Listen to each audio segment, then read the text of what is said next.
When the rain fell without warning, the sky over Malacco village was the kind of gray that warned of quiet tears and sudden storms. It was planting season, and the earth smelled of promise, moist, forgiving, and alive.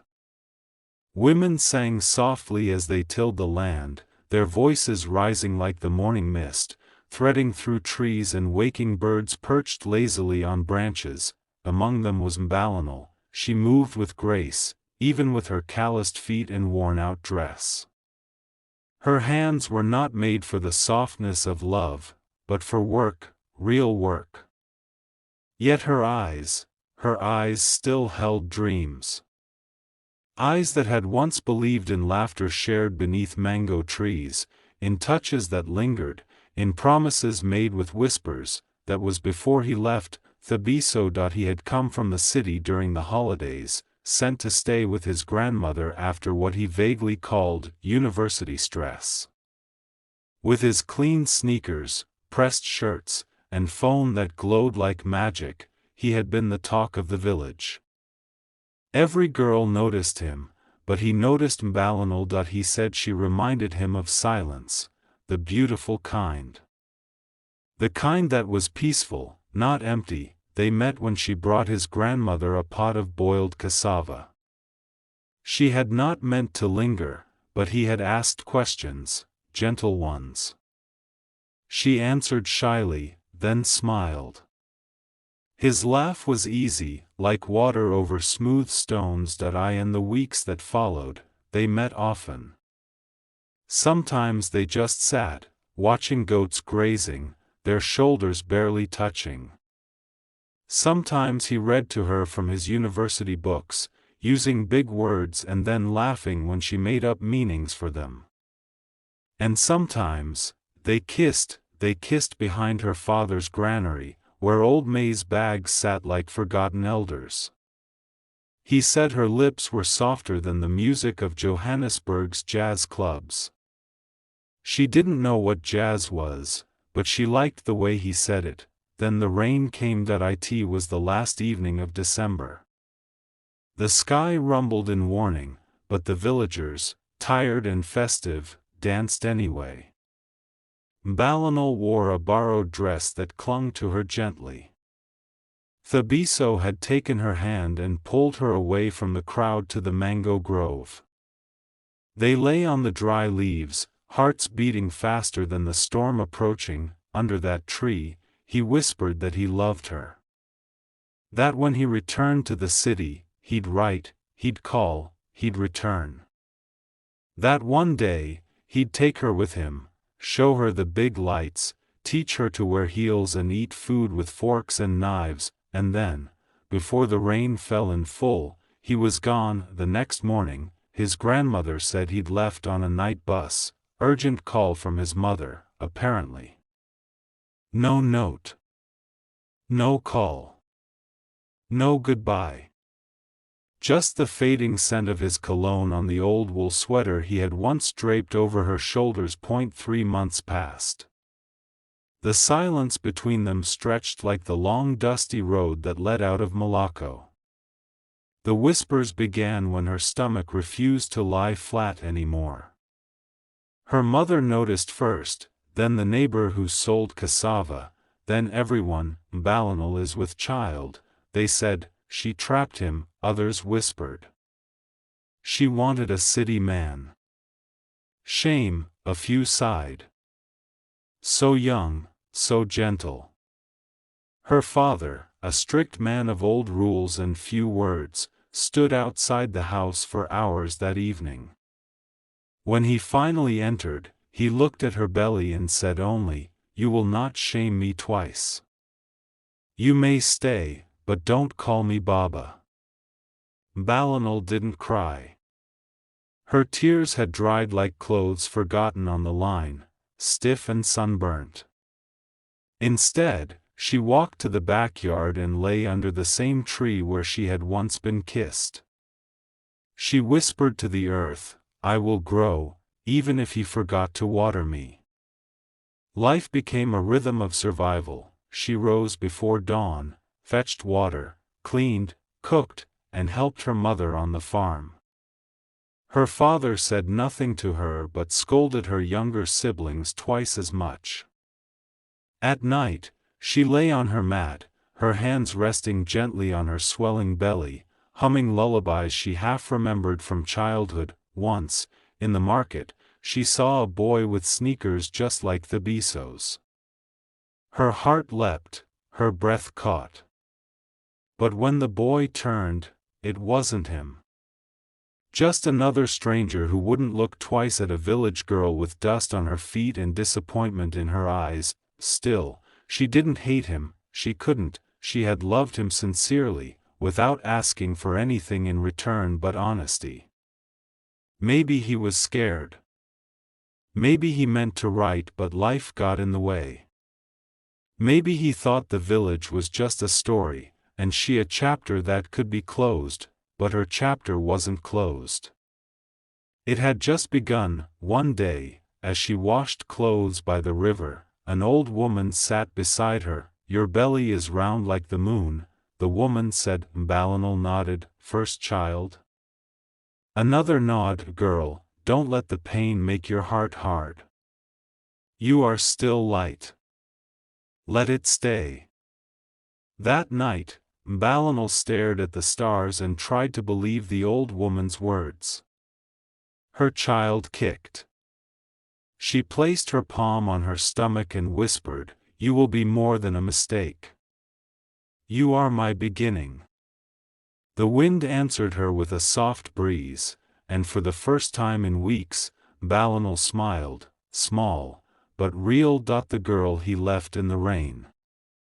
Carrying more than a child, the baby came quietly, as if he didn't want to disturb the morning birds. It was the end of July, and the harmattan winds had begun whispering through the trees, bringing with them the scent of dust and dry promises.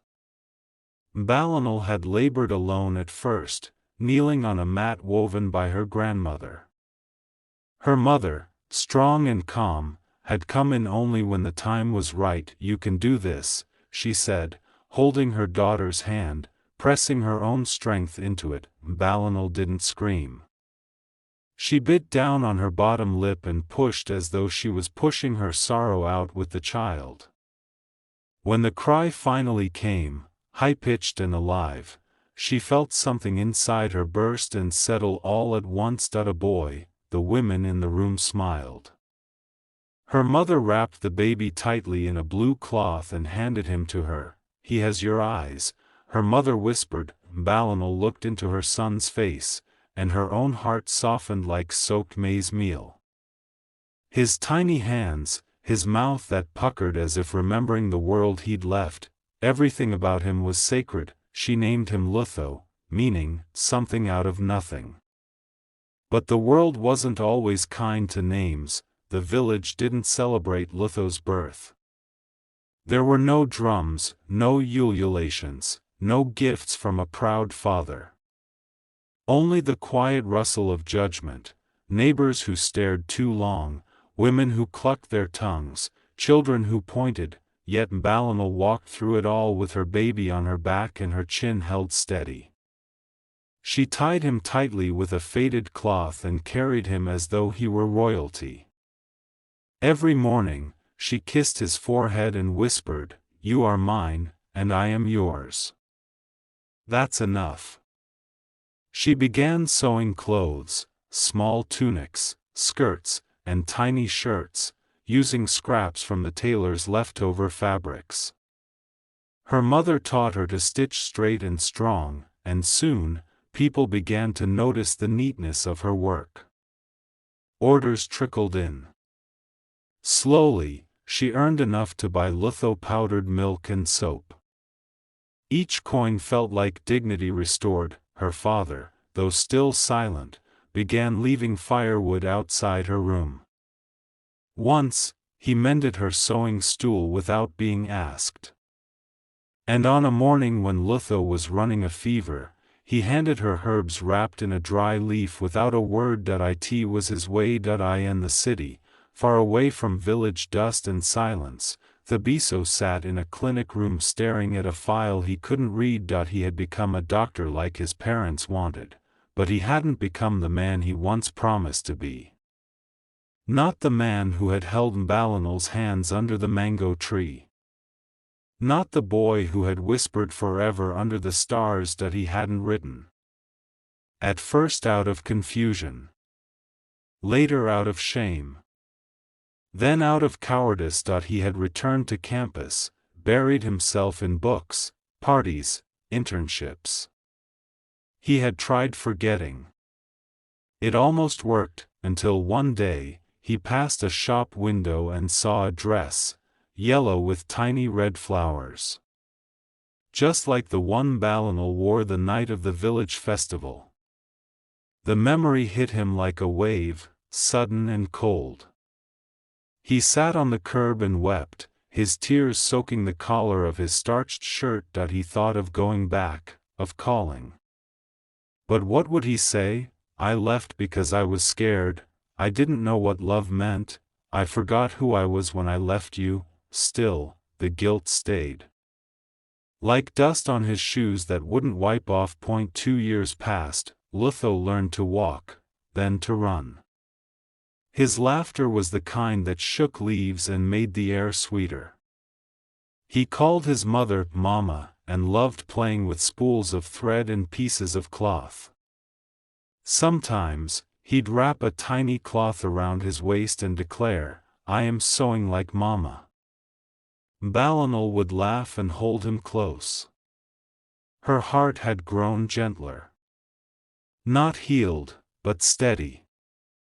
She didn't speak of Thabiso. Not to her son. Not even to her mother. Some names, once broken, echoed too loudly. One morning, she took Lutho to the village health post for his routine checkup. The nurse smiled as she checked his heartbeat. He's strong, she said. Bright too. He'll grow into a fine man. Mbalanel nodded, pride warming her chest. On the way back, they passed the mango tree, the one that held both her joy and her heartbreak. She paused. Lutho looked up at her. Why you stop, Mama? Just remembering, baby, she said softly. They kept walking. A letter came to the village chief 3 weeks later. It was from the regional health department. A city team would be visiting Malacco for a health outreach program, checkups, medicines, vaccinations. The chief made the announcement at the community gathering. On the day they arrived, the whole village gathered at the square. Women in bright wrappers, men in faded trousers, children with wide eyes. The apology that came too late. The sun hung low in the sky, casting a golden hue over Malacco village, but Mbalanel felt no warmth.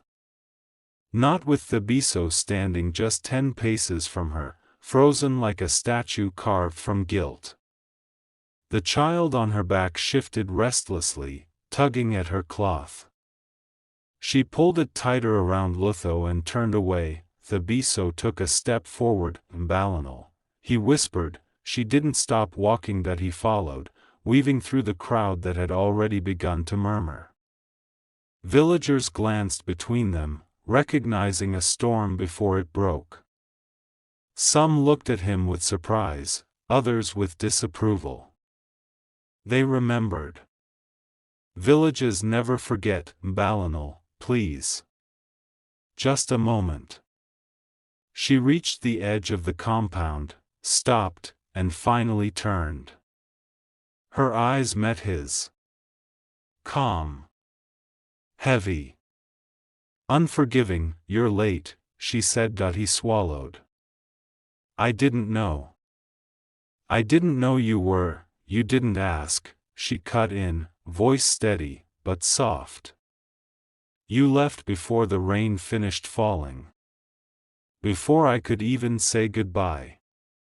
Lutho stirred again, waking with a soft cry. She unwrapped him gently and placed him on her hip. Thabiso's eyes filled with tears as he looked at the child. I didn't know he existed. She studied him for a long, long moment. What would you have done if you did? He opened his mouth, closed it, looked down. I don't know.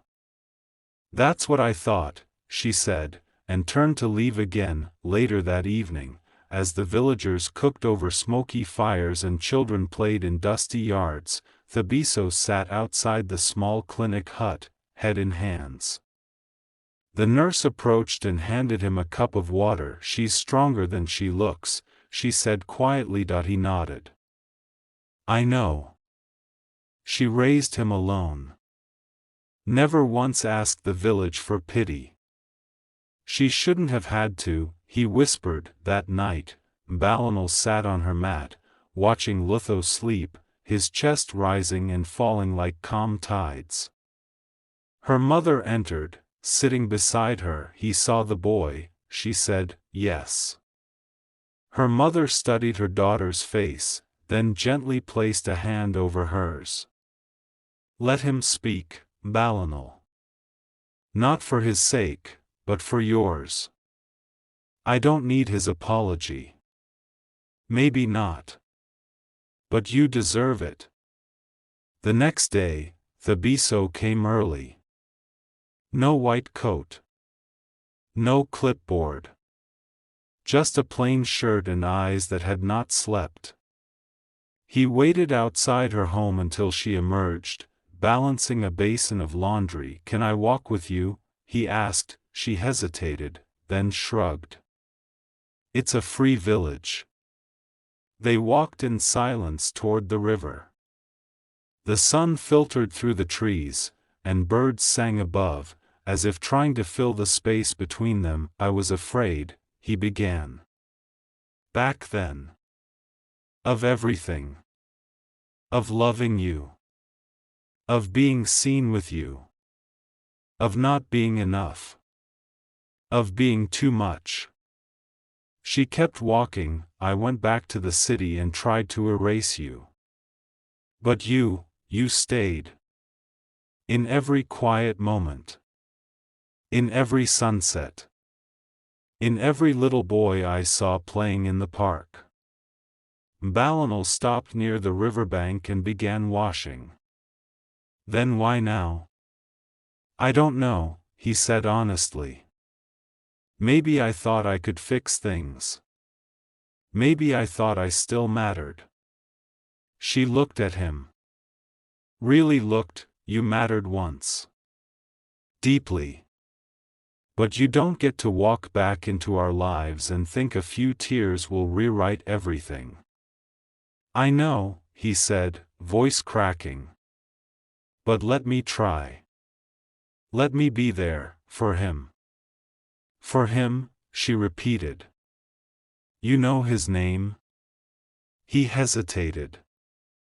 No. I don't. She looked away, then said, Lutho. It means something out of nothing. Thabiso's eyes welled up. That's beautiful. She nodded. He is. Thabiso began visiting the village more frequently, not as a doctor. Just as a man trying to make amends. He brought Lutho books. Toys. Tiny cars that lit up and made beeping sounds. The boy, innocent and curious, quickly warmed to him. He liked the stories Thabiso told and the way he drew animals in the dirt with a stick. One day, as they sat under the mango tree, Lutho climbed into Thabiso's lap and asked, Are you my uncle? Thabiso's eyes met Balinal's. She gave a slow, almost imperceptible nod. I'm your father, he said softly. Lutho blinked. What's a father? Thabiso swallowed the lump in his throat. A father is someone who loves you, and protects you. Oh, Lutho said. Then Mama is also a father. Balinal turned her face to hide the tears that stung her eyes. Thabiso gently pulled the boy closer and whispered, "She is."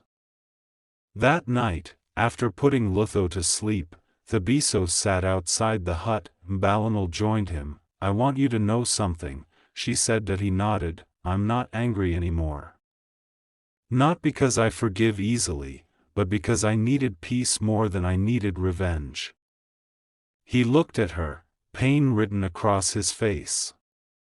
"I don't deserve your kindness." "Maybe not. But Lutho deserves the truth. I want to be part of his life," he said. "Not to undo the past, but to be better in the present." She was quiet for a moment. "Then, start by showing up. That's what he needs." "And what about you?" She smiled faintly. "I no longer need anything from you, Thabiso. But if you stay consistent, maybe one day, I'll respect you again." Healing in small pieces. Malacco village changed with the seasons, quietly, like leaves turning without announcement. But no one expected the most surprising change of all. Thabiso stayed, not for a week.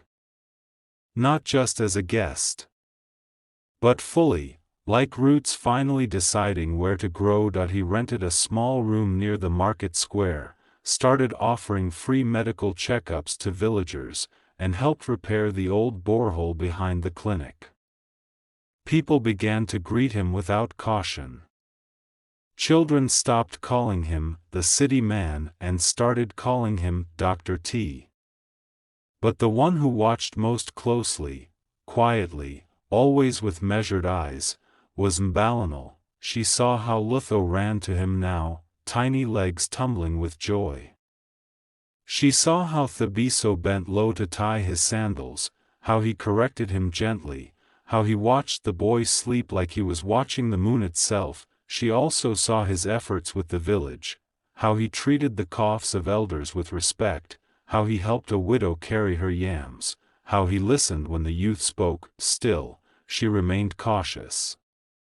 The wound he had left had healed, but not without a scar. One evening, under a sky painted in deep orange and gold, Thabiso came to her home. She was peeling groundnuts outside, and Lutho was chasing fireflies nearby. "Balinal," he said. She nodded but didn't look up. "Evening. I've been thinking," he began, "about how I want to raise Lutho, not just as a father who drops by, but fully present. Permanent." She said nothing, just peeled. "I want to be part of this village now. Not just because of him, but because this place, it saved you. And through you, it's saving me." She looked up at that. "I didn't ask to save you." "I know. But you did anyway," he said gently. "You survived without hate. You raised our son with pride. You became someone I look up to." The words hung in the air. "I'm not asking for your heart again," he added. "Only for the chance to prove that I can be better." Weeks passed. Thabiso remained, and slowly, Balinal allowed him back in, not through words, but through gestures. She handed him Lutho's school list. Asked him to walk Lutho to the river. Sat beside him during a village gathering. They didn't rush anything. They let time be the healer, and time, true to its nature, worked gently. One night, after Lutho had fallen asleep, Balinal stood under the stars beside Thabiso. "I hated you," she said suddenly. He looked at her. "I deserved it. I hated you because I trusted you. And you left when I needed you most." "I know," he said softly, "but then I realized, hate is heavy. And I needed to be light for Lutho." So, I let it go. He reached out, took her hand, not forcefully, but tentatively, and now, he asked. I don't hate you anymore, she said. But I'm still learning what it means to trust you again. He nodded. I'll wait. Months rolled into a year. Lutho grew tall enough to reach the mango branches. He started school and came home with pockets full of pebbles and stories. Thabiso taught him how to ride a bicycle. Balinal taught him how to sew a button. Together, they raised him with gentleness. One evening, Lutho came running into the hut, excitement bubbling over. Mama. Papa says there's a big star named after me. She looked at Thabiso with raised eyebrows. He laughed. It's true. I wrote the observatory in the city. Lutho has a star now. Why? Lutho asked. Why died? Because you were born out of nothing, Thabiso said, kneeling beside him. But you became my everything. Balinal felt her throat tighten. She blinked quickly and turned away, but Thabiso saw. On the anniversary of the day he returned to Malacco, Thabiso stood before the village with a quiet announcement. I want to build a small health center here, he said. A real one. With beds, and medicine, and trained staff. This village gave me a son. It gave me purpose. Let me give something back. The village clapped. Some wept. Even Balinal's father, silent as ever, nodded once in approval. Later that night, as they stood under the moonlight, Balinal turned to him. Your clinic will help many, she said. I hope so. You've changed, she added. Not enough. But I'm trying. She took a deep breath, then reached for his hand. I want to try too, she said quietly, and in that simple touch, that simple truth, everything shifted. Years later, Lutho would stand at the edge of the village, taller than both his parents, ready to leave for university. He'd carry with him not just books, but the quiet strength of a mother who stood in the rain and didn't crumble, and the redemption of a father who returned and never left again. As the bus pulled away, Balinal wiped a tear from her cheek. Thabiso wrapped his arm around her. He's going to be great, continue.